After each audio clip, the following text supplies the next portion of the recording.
Welcome back to the deep dive. I have to admit, the book we are tackling today makes me a little uncomfortable. Oh, just a little. Okay, a lot. It's heavy. I mean, literally, it's a huge book, but also figuratively. You see it everywhere. You really do. It's on the bookshelves of Fortune 500 CEOs. It's all over hip-hop lyrics. And this is the wild part. It's one of the most requested books in the American prison system. We are talking about Robert Greene's The 48 Laws of Power. And honestly, just holding it, it feels like I'm holding a weapon. That is a very apt description. It is a weapon. And it's probably one of the most polarizing books written in the last 30 years. For sure. You have people who treat it like a Bible for, navigating the corporate world. And then you have people who call it a manipulator's handbook. Or a guide for sociopaths. I've heard that one a lot. Right. But what's so fascinating to me is that Robert Greene, the author, he totally anticipates that moral revulsion. He actually addresses it right on page 1. Yeah, let's start there, because my instinct, and I think the instinct of most people listening, is to say, I don't need this. I'm a nice person. I work hard. I tell the truth. I don't play games. And Greene basically grabs you by the collar in the preface and says, wake up. He really does. He essentially argues that the person who says, I don't play power games, is actually playing one of the most sophisticated games of all. What, the game of pretending not to play? Exactly. He calls it the strategy of moral superiority. By claiming you're above the fray, you're trying to accrue social capital. You're trying to look better than everyone else. So it's a power move in itself. It is. Greene's core premise is that power is a social dynamic. It is inescapable. If there are two people in a room, there is a power dynamic. You can't opt out of gravity, and you cannot opt out of power. That is such a cynical, but also kind of difficult to refute starting point. It's like he's saying, you are already on the playing field, whether you're wearing a jersey or not. And if you don't learn the rules, you're just going to get tackled. Precisely. He uses the term bungler. He says if you refuse to understand these laws because you think they're bad, you aren't being virtuous. You're just being incompetent. A bungler. Ouch. You're going to get hurt, and ironically, you might end up hurting others because you just don't understand the consequences of your own actions. He argues it's far better to be an artist of power, someone who understands the mechanics, than a denier of it. An artist of power. It sounds so elegant, but then you look at the table of contents and it looks more like a war manual. It does. Before we get into the specific laws, and some of them are truly wild, let's talk about the packaging. This isn't just Robert Greene giving us his hot takes. This is presented as, well, almost like ancient wisdom, right? It's a very specific aesthetic. It's a Jew Stelfer's production, which is why it has all that red ink and the marginalia and that dense classical feel. But the content really is a distillation of about 3,000 years of history. He's not just making this up. No, Greene isn't inventing these concepts. He's observing them. He pulls from Sun Tzu, from Clausewitz, from Machiavelli, obviously, but then also from courtiers like Talleyrand and, get this, con artists like Yellow Kid Whale. I love that mix. You have the greatest military strategists in history right next to guys running scams in the 1920s. Well, Greene would say the underlying mechanics are identical. Okay. Whether you're invading a country or swindling a mark, the goal is indirection. It's about getting what you want without the other person realizing exactly how you did it. The mission of this deep dive isn't to turn you into a con artist, but to achieve what Greene calls a shifting of perspective. A shift in perspective. How so? He wants you to stop judging actions by their intentions, who he meant well, and start judging them by their effects. Cause and effect. Okay, let's get into the cause and effect of some of these laws, and we have to start with the first one. It is the most famous and I think the most misunderstood. Law number 1. Never outshine the master. This is the cardinal sin. If you break this law, none of the other 47 will save you. The concept is that you must always make those above you feel comfortably superior. But let's pause on that. Because in the modern world, in the meritocracy we supposedly live in, we are taught the exact opposite. Right. Be a star. Yeah. You go to work, you try to crush it, you try to show your boss that you are smart, capable, and maybe even smarter than them. You think that's how you get promoted. Greene says that is actually how you get fired. It is a total paradox. Yeah. You naturally want to display your talents. Of course you do. But you have to understand the psychology of the master, the boss, the leader, the person with the power. They're human. They're human, which means they are insecure. If you are too brilliant, too charming, too competent, you don't impress them. You trigger their insecurity. You make them fear that they're being overshadowed. And a fearful master is a dangerous master. The book uses the story of Nicolas Fouquet to illustrate this, and it is a complete tragedy. This wasn't a guy who was trying to stage a coup. Not at all. He was just trying to be nice. It's a heartbreaking story, really. Fouquet was the finance minister for Louis XIV, the Sun King. And Fouquet was brilliant, he was wealthy, and he was generous. When the prime minister died, Fouquet expected to get the job. Okay, so he's next in line. He thinks so. And he wants to show the king his loyalty and his capability. Yeah. So he throws a party. And not just a pizza party. This was like the party of the century. It was at his chateau, Vaux-le-Vicomte.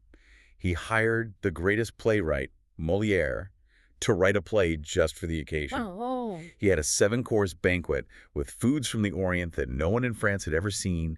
He had fireworks, fountains, the works. He's thinking, I am honoring the king. The king will see my taste and my connections and be impressed. But the king wasn't impressed. He was, what, jealous. He was humiliated. You have to picture Louis XIV. He's a young monarch. He has a massive ego. And he walks into this house that is more beautiful than his own palace. He eats food he couldn't afford. He sees all these nobles cheering for his minister. Oh, no. He didn't think, what a loyal servant. He thought, this man is stealing my thunder. And where do you get the money for this? He must be stealing from me. So instead of a promotion, Fouquet gets a knock on the door. The very next day, he's arrested for embezzlement. Fouquet spent the last 20 years of his life in a solitary prison cell in the fortress of Pignerol. 20 years for a party. And here is the kicker. Louis XIV then took Fouquet's architect, his gardener, and his painter, and he ordered them to build a new palace for him, Versailles. He literally stole Fouquet's style because he couldn't handle Fouquet having it. That is absolutely brutal. But it really drives the point home. Fouquet's intention was loyalty. The effect was insult. He made the king feel small. Exactly. And the lesson isn't don't be talented. It's hide your light under a bushel when the boss is around. If you are smarter than your boss, act a little naive. So you have to play dumb. You ask for their advice on things you already know the answer to. You make them feel like the genius. If you make them shine, they will lift you up. If you outshine them, they will crush you. It requires a serious suppression of your own ego, which I guess leads us to the next law, which tackles another emotional blind spot, our friends. Law number 2, never put too much trust in friends. Learn how to use enemies. I can feel the listeners bristling at this one already. I am bristling. This feels incredibly cynical. If I start a business, I want my best friend as my partner. I trust them. We have history. Why on earth would Greene say that's a bad idea? It comes down to the structural dynamic of the relationship. Friendship is based on equality, right? Yep. Or at least a shared peer status. The moment you hire a friend, you destroy that equality. You become the boss. And that gets awkward. It gets worse than awkward. It breeds a very specific poison, envy. Greene argues that because your friend knows you intimately, they know your flaws. They don't see you as a great leader. They see me as the guy they got drunk with in college. Exactly. So when you give them orders, they resent it. They feel entitled. They often become, as Greene puts it, spoiled and tyrannical. They expect special treatment. So they're the ones who come in late and say, don't worry, I know the owner. Precisely. And because they feel they deserve your success as much as you do, they are surprisingly quick to betray you. But then Greene flips it. He says you are much safer hiring a former enemy. Someone who actually tried to take you down. Yes. Think about the psychology.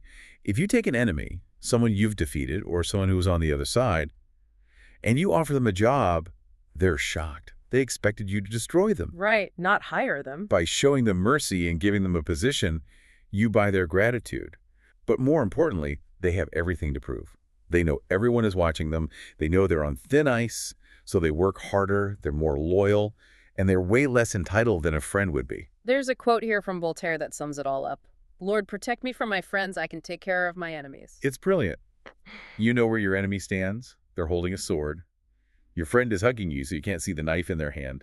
And the book uses the story of Michael III of Byzantium to prove this. This is a guy who really did not understand this law. Michael III was a classic tragic figure.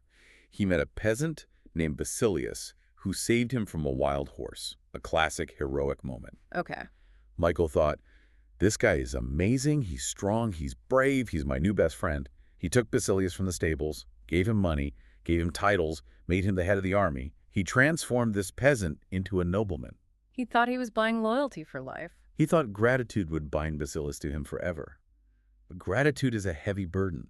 Yeah. Basilius didn't want to be constantly reminded that he was just a peasant who got lucky. He wanted to own his own power. And Michael was a constant reminder of his debt. He grew to hate Michael because of it. So one night, Basilius and his men stormed the emperor's bedroom and murdered him. Basilius became the emperor.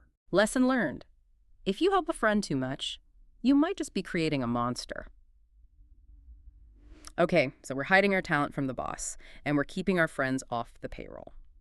Let's move to the second big theme. Managing your image in your words. This is where the book starts to feel very spy novel. It does, yeah. Law 4, always say less than necessary. This is one of the hardest laws to practice, especially for people who are smart and articulate. We're taught that communication is key. If there's a problem, talk it out. Explain yourself. And Greene says, stop. Just stop. Why? What's the danger of talking? There are two dangers. The first is information asymmetry. When you're talking, you're revealing. You're telling people what you like, what you hate, what you plan to do. You're giving them ammunition. Yeah. The person who's listening is the one gathering intel. Okay, that makes sense. The second danger is status. Greene argues that powerful people speak less. It makes them seem profound. It makes them seem like they're holding something back. It creates an aura of power. It's the Sphinx effect. If you just sit there and nod, people project all kinds of intelligence onto you. Exactly. Silence makes people uncomfortable. We're social animals. We hate a lull in conversation. If you stay silent, the other person will rush to fill the void. They will start babbling. They'll reveal their own nervous intentions. Greene mentions Coriolanus, the Roman hero, as the anti-example here. Coriolanus was a beast on the battlefield, a true hero. But he could not shut his mouth. He runs for office, and instead of just waving and smiling, he starts lecturing the citizens. Bad move. He bragged about his exploits. He insulted their intelligence. He made jokes at their expense. He literally talked himself out of power. If he had just stood there and looked heroic, he would have been elected. His words made him common. They made him human, in the worst way. So zip it. But Law 3 takes this a step further. It's not just about not talking. It's about active concealment. Law 3, conceal your intentions. This is where we get into the difference between lying and misdirection. Greene isn't necessarily telling you to lie flat out. He's telling you to create a fog. If people know what you want, they can block you. They can prepare a defense. But if they don't know what you're up to, they're helpless. Exactly. But if you're just silent, like in Law 4, people get suspicious. They think, why is he so quiet? What is he plotting? Right. So you need a smokescreen. Yeah. You need a decoy. You pretend to be interested in something you don't care about at all. You pretend to support a cause you actually oppose. Greene uses the example of Otto von Bismarck, the Iron Chancellor. Bismarck is practically the patron saint of this book. He is. He's all over it. So in 1850, there was a crisis where liberals in Germany wanted to go to war against Austria. Bismarck wanted war too, eventually. He wanted to unite Germany under Prussia. But he knew the Prussian army wasn't ready. So he couldn't just say that. No, if he said, we aren't ready, the king would think he was a coward or a pacifist. So what did he do? He gave a fiery speech against the war. He argued that war was wrong, that it was a waste of life, that they should make peace with Austria. He sounded like a bleeding heart peacemaker. He played the part. The liberals were confused, but the king was relieved because the king didn't want war either. Bismarck won the king's trust. A few years later, when the army was ready, Bismarck used that trust to launch the war he wanted all along. He used peace as a mask for war. He faked a pattern to hide his true strategy. That is some 4D chess right there. It is. The key takeaway is to hide in plain sight. Don't be the mysterious guy in the corner. That attracts attention. Be the guy who talks a lot about his values and intentions. Just make sure they're fake ones. Now, speaking of attention, there's attention here. We just said say less and conceal intentions, but Law 6 is court attention at all costs. It seems like a contradiction, but it's about control. You conceal your intentions, but you highlight your image. Greene writes, everything is judged by appearance. What is unseen counts for nothing. So in a crowded marketplace, whether it's 17th century France or modern Instagram, you cannot afford to be part of the wallpaper. Being ignored is death. Right. It is better to be slandered, attacked, or controversial than to be ignored. You have to create a spectacle. The example of Mata Hari is perfect for this. I always thought she was this incredible dancer, a supreme talent. Not at all. She was mediocre at best. She wasn't even from the East. She was Dutch. No way. But she understood the power of the spectacle. She didn't just dance. She created a ritual. She stripped, but she did it slowly, with this air of religious mystery. She told stories about being a sacred priestess. She wore exotic jewelry. She built a brand. She made herself into an object of fascination. If she had just auditioned as a Dutch woman who liked to dance, she would have been laughed out of Paris. But because she courted attention with this mysterious exotic persona, she became the most famous woman in Europe. She understood that people crave the larger than life. So conceal your plans, but make sure your persona is neon bright. Okay, let's shift to theme 3. Strategy and leverage. This is the nuts and bolts of getting things done. And Law 7 is, well, it's probably the one that makes people the most angry. I think so. Law 7. Get others to do the work for you, but always take the credit. This is the vulture law. Greene explicitly compares the world to a jungle.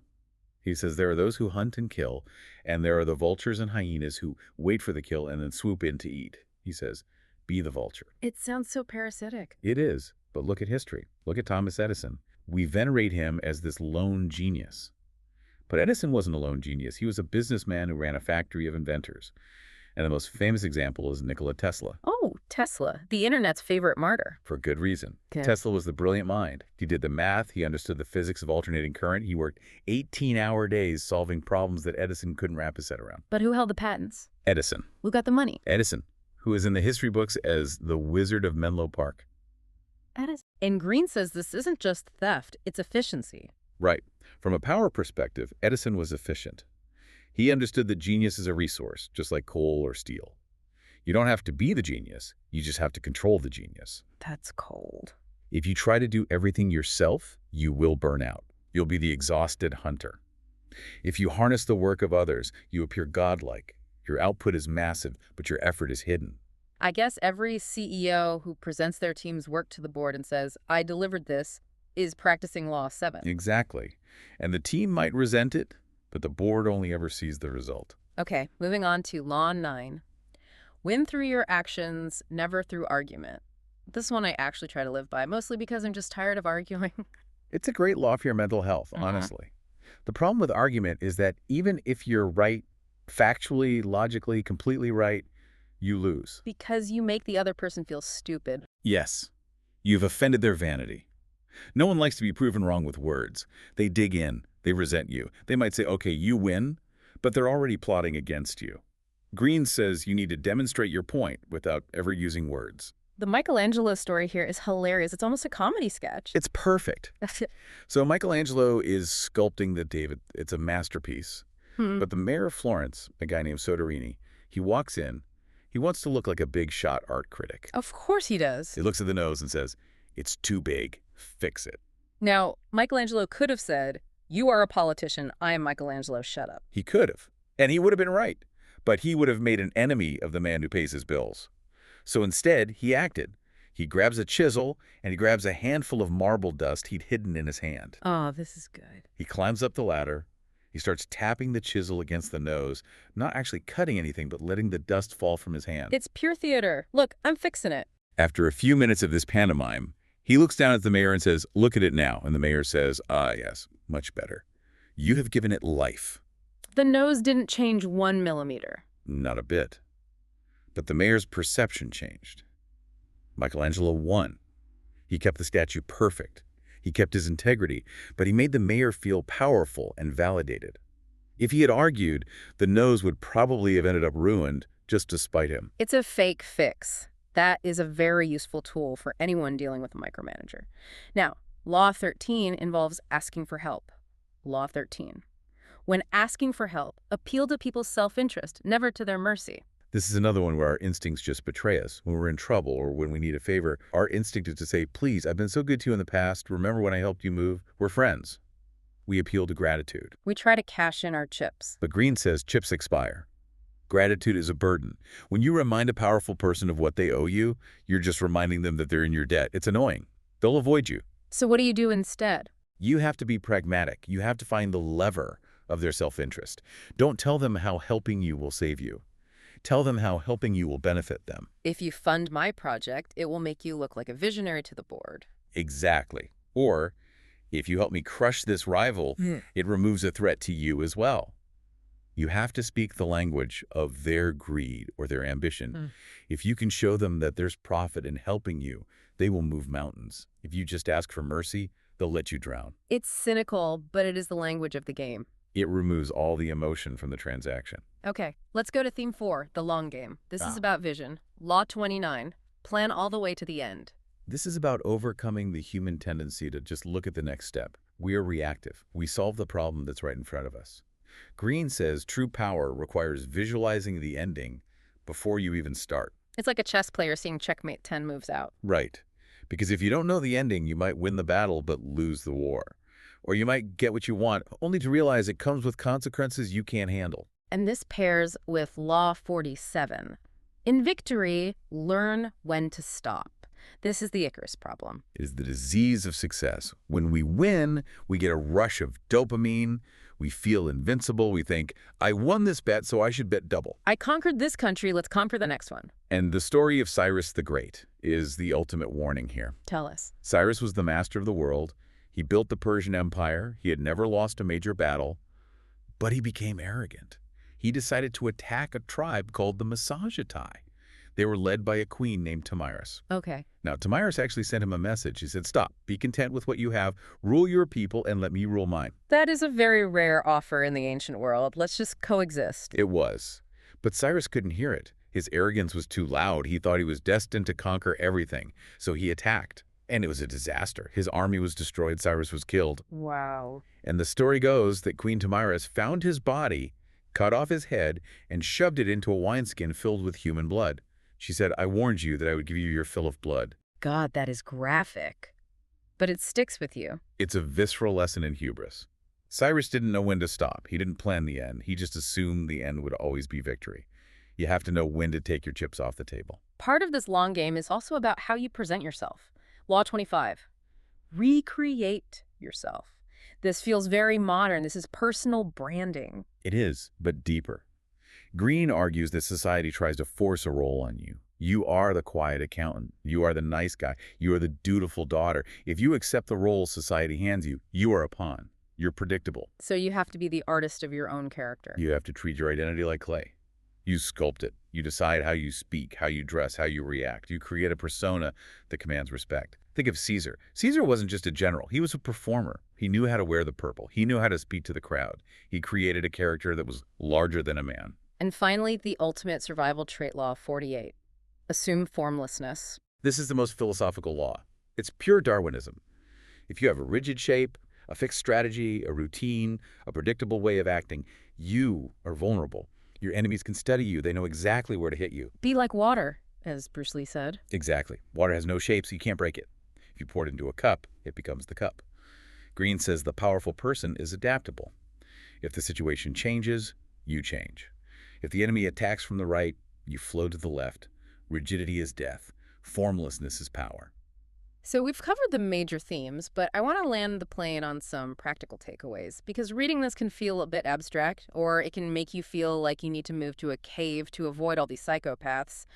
What can we actually do with this? The first and most important takeaway is emotional control. If you take nothing else from this book, take this. Your emotions are your greatest liability.